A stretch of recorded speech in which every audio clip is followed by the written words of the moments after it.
ભાવનગરની બોરતળાવ પોલીસ પેટ્રોલિંગમાં હતી ત્યારે મળેલી બાતમીને પગલે જાહેરમાં જુગાર રમતા 7 જેટલાને ઝડપી લેવામાં આવ્યા હતા। ભાવનગરની બોરતળાવ પોલીસ જાહેરમાં જુગાર રમતા મેહુલભાઈ ધીરુભાઈ મકવાણા, હિતેશભાઈ દિનેશભાઈ માવરિયા, ગીતાબેન શાંતિલાલ પરમાર, જીણીબેન દિનેશભાઈ માવરિયા, લાભુબેન બટુકભાઈ વાઘેલા, રેખાબેન સંજયભાઈ મોડકિયા, સરોજબેન અમુભાઈ મેડુ અને આશાબેન મહેશભાઈ પરમારને 10,140ની રોકડ સાથે ઝડપી ધોરણસર ગુનો નોંધી આગળની કાર્યવાહી હાથ ધરી હતી। જો કે મહિલાઓ સવારના સમયે પોલીસ સ્ટેશનમાં હાજર થયેલ।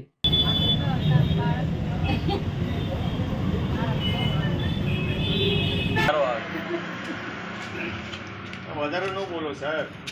હા ડાયરેક્ટ બોલી વાજી લો એ બેવું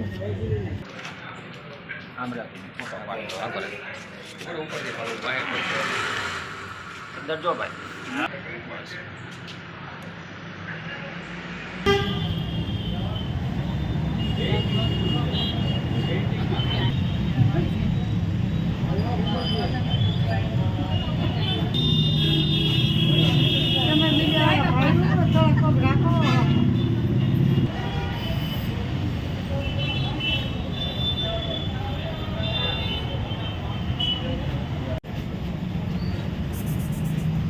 બરાબર